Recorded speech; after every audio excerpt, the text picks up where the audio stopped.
Hey Nick, how's it going? Hey, it's going well. How are you? I'm good. I'm so excited to talk to you about this movie. I loved it so much. And it's just been so amazing seeing it go from the short film to the Sundance premiere and now this full feature film theatrical release. How is it just feeling watching it grow throughout these past couple of months? It feels great. I mean, I think for us, it was always this thing of like, starting with the nucleus of like our love of theater and our experience of youth theater and trying to make something though that like really is, like kind of accessible to a lot of different kinds of people without losing the thing that I think makes truly great like theater films. Like what is great about them is the specificity. So trying to I don't know. I'm feeling really like positive that it's going to get out there and have a chance for a lot of people to connect with it, as well as like the diehards, like I assume you and me. Oh yes, the diehards are so ready for this movie. And Yeah. I love that you sort of just got to work on this movie with your friends, Ben Platt, Noah Galvin, Molly Gordon. What was Yeah. it like just sort of getting to collaborate on this project together?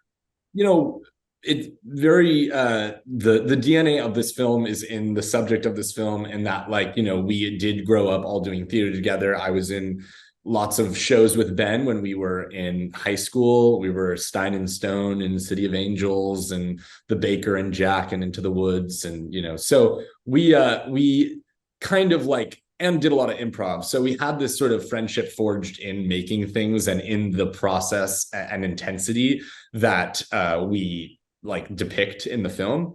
And I think that like that it was just so wonderful to have that spirit and kind of like be calling back to or feel like a direct line back to those times in our high school's drama lab where we'd be like kind of black box theater, like trying things, working on a scene from Glass Menagerie or something, and like now suddenly you're here and there's this like crew and pressure on it and money being spent, and at the same time like you lock eyes with each other and it's kind of like, oh, it's not that different from like the core of what we're trying to achieve. The questions we're asking ourselves, like the even things that we're stressed about, are not that different. And so it's yeah, I mean, I couldn't have asked for a more supportive, more connected way to like take the risk of making a first movie.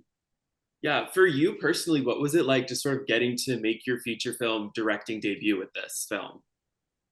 I mean, great. I think I had I've always been like such a all the way through like committed theater person, but like I had stopped doing theater and acting like, quite a while ago. And so this idea of kind of going back into this world that I like remembered really well and had so many experiences in, but had kind of gotten away from in terms of my like, I guess day-to-day life, that kind of alignment of going like, no, that actually is like the world that I'm so grateful like I got a chance to live in for the last 2 years 3 years of like really making this movie, and yeah, just trying to navigate the like I was saying, like the just the utter like love of the world, and trying to bring people into it and say like, this is for you too, which I think theater does a great job of and has been doing a great job of. But like there are still people who haven't yet had that experience where they go like, oh, actually this is for me. And I'm hoping this movie contributes to that. Yeah, I really like that you say that. I was watching the movie and I was thinking about how I know so many theater people who have such visceral and like just memories about going to theater camp that will always stick with them and they'll always tell everyone. And it's such a formative experience for so many people. And playing the campers in this movie, you have such an amazing cast of young talent. What Yeah. was it like working with them for this movie?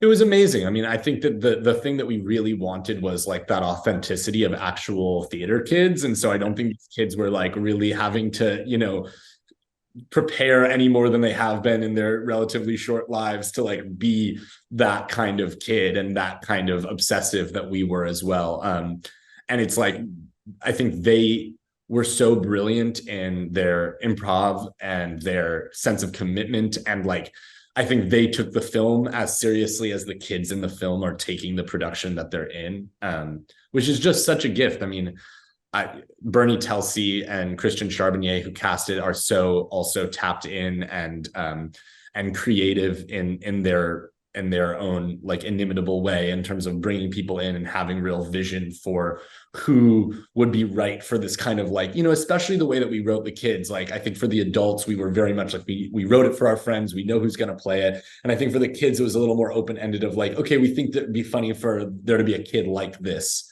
And then suddenly a kid would walk in and say, okay, they're not exactly like this, but they're so brilliantly specific in their own way too. And so it was, that was a thrilling part, just the casting process alone. Totally. And the cast from top to bottom is so amazing. And it must have been such a fun filming experience on set and this fake summer camp. Do you have any specific memories or just days on set that you're looking back on as the movie is coming out that have sort of stuck with you since you filmed it? Yeah, I mean, one day that kind of ties a lot of this together was the day that we shot the audition sequence, and we had like one day to shoot everybody's auditions, all the reactions. We had like another scene that we needed to get accomplished that day as well, and it was just, with kids' hours too, like kids can't work as long, and we only shot the film in 19 days, so a lot had to be jam-packed in. And I remember thinking like this day is simply not makeable. Like there's just no way with all the technical issues that could come up. And like immediately the first kid came up, I think it was like Alex Bello maybe, singing Epiphany from Sweeney Todd, and like he was just so locked in, like immediately, like note perfect, just like amazing right at the beginning. And like I was like literally moved to tears just realizing like this day is going to be possible, but only because all of these kids gave us the gift of taking this seriously and being prepared this way. Like any one of them not having that spirit and professionalism and just like joy in what they're doing would have tanked us. And it's not great to be reliant on kids that way, but we got away with it on this, because of how wonderful they are. Amazing. It's so amazing to see what you've sort of accomplished in those 19 days of filming. I love the movie. And at the end, it just like is all pulled together so well. What do you hope audiences take away from this movie after they've seen it this summer? Yeah, it's interesting. I think that while this is a film, and I think like as a film, I think people are craving that theatrical experience, or if they haven't had it in a while, to have that experience and remember what it's like to sit in the dark and all laugh at the same thing and have that sense of surprise and mutual gasp. And like, it's just a completely different experience.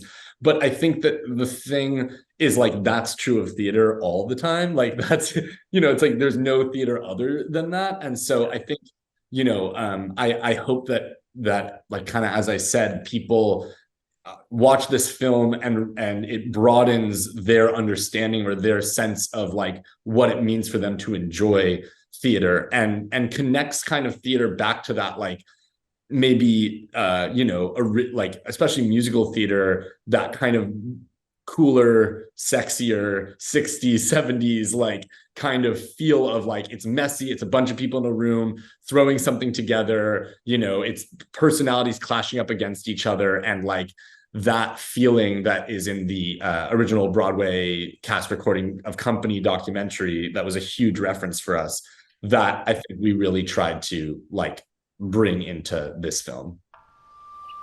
What up, Adirondack? Listen up. Squad, gang, maybe zip it. Can we just get you guys to shit? Oh, what a beautiful morning. Dope. That was dope. Welcome, auditioners. You guys are so talented, so unbelievable. This will break you. This will fully destroy you. Congratulations on being the most talented kids at camp. Starfish, starfish, jiggle like a jackal, jiggle like a jackal.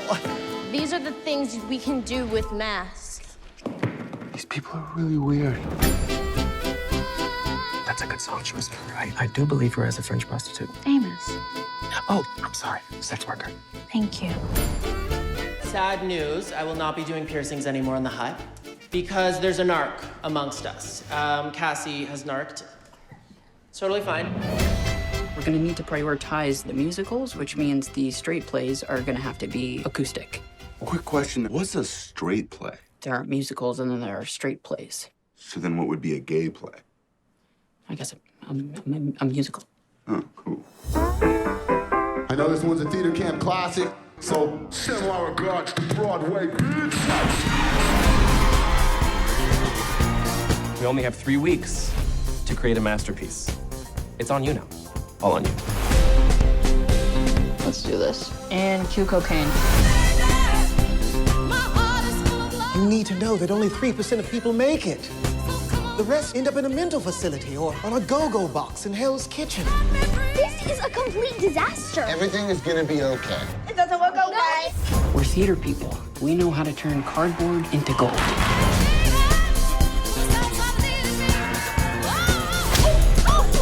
You think this is fun and games? It's not fun. It's art. Minor housekeeping issue. Whoever stole my CBD gummies, please return them. I'm pretty sure I know who it was.